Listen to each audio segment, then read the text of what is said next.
Здравейте! Днес ще си говорим за нещо, което наистина променя правилата на играта, а именно как да създаваме впечатляващи видеа с изкуствен интелект. И то напълно безплатно. Да, точно така. Без никакви абонаменти. Тази ситуация сигурно звучи познато. Гледаме какви чудеса правят инструменти като Runway или Pika Labs, но щом видим месечните такси, ентусиазмът някак бързо се изпарява. Та въпросът е, наистина ли трябва да плащаме, за да бъдем креативни? Ами краткият отговор е не. Изобщо. Днес ще разгледаме 5 наистина мощни AI инструмента, които дават невероятни резултати без да струват и стотинка. Така че се пригответе да вдъхнете живот на идеите си, без да се налага да посягате към портфела. Добре, нека се потопим в темата. И да е ясно, безплатно тук съвсем не означава ограничено. Тези инструменти предлагат функции, които доскоро бяха запазена територия само за скъпите платформи, от генериране на видео от текст до анимиране на статични изображения. Започваме с тежката артилерия – инструмент от Meta. Той е просто перфектен за бързо превръщане на всяка идея в една стилна, кратка анимация. Лесно, бързо и изключително достъпно. Самият процес е супер интуитивен. Първо, давате му текстов промпт, за да генерира изображение, да речем куче-космонавт с реактивна раница. След това избирате стил. Искате да е 3D, аниме или пък да изглежда като от филм. И накрая, с втори промпт го раздвижвате. Кучето лети през астероиден пояс и маха на камерата. Ето, толкова е лесно. Добре, какви са плюсовете и минусите тук? Meta AI е напълно безплатен. Генерациите са неограничени и има адски много стилове, което е просто фантастично. Недостатъците. Може да се наложи да се ползва VPN в някои региони. И по-важното, няма никаква опция за генериране на звук или диалог. Преминаваме към следващия инструмент. Grok. Ако Meta AI беше за бързи и стилни анимации, тук вече говорим за едно по-високо качество и повече възможности. Има обаче едно условие. Има дневни лимити за безплатна употреба. А ето и един безценен съвет, който ще спести доста главоболия. Преди изобщо да започнете работа с Grok, влезте в настройките и изключете автоматичната генерация на видео. Така ще си запазите ценните дневни кредити и ще ги ползвате само когато наистина имате нужда. Тук процесът позволява директно да се генерира видео от текст. Може да се избира и стилна анимация, спейси за нещо по-така сюрреалистично, фън за нещо забавно или просто нормал. Най-впечатляващото обаче е, че може да се добавят реплики, които героят да изрече. И накрая, с едно единствено кликване, качеството се вдига до HD. Така, да обобщим за Grok. Тази възможност за генериране на диалог е огромен плюс.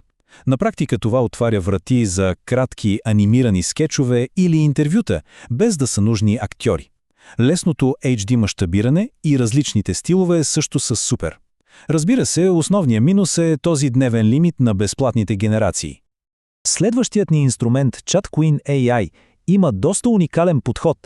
Той използва AI асистент, за да помогне в създаването на по-добри и по-детайлни промпти, а това, както знаем, води до много по-впечатляващи резултати. Какво всъщност означава това разширяване на промпт?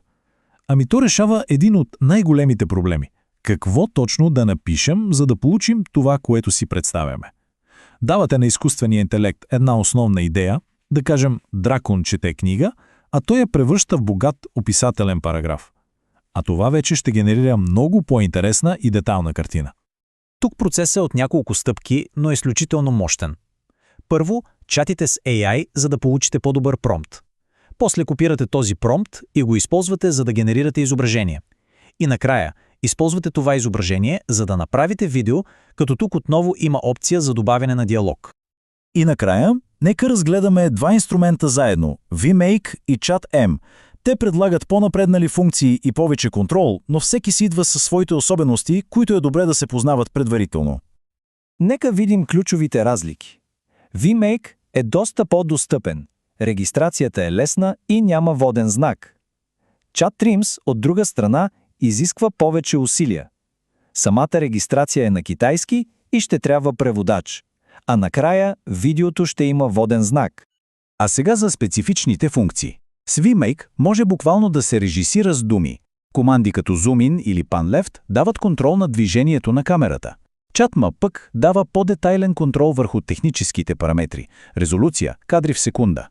Трябва обаче да се има предвид, че безплатните видеа са много кратки, само 5 секунди и нямат звук.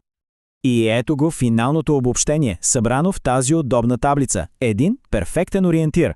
Значи, Meta AI е идеален за бързи, стилни анимации. Grok, когато се търси високо качество и диалог, но с лимити.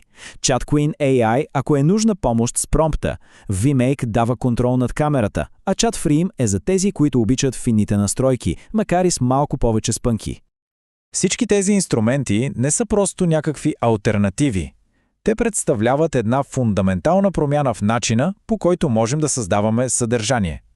Това е един напълно нов инструментариум за всеки творец. И какво означава всичко това в крайна сметка? Означава, че бариерата за създаване на висококачествено видео просто изчезва. Вече не са нужни огромен бюджет или сложни технически умения, за да се направи нещо наистина впечатляващо. Тази технология става достъпна за всички. Точно така.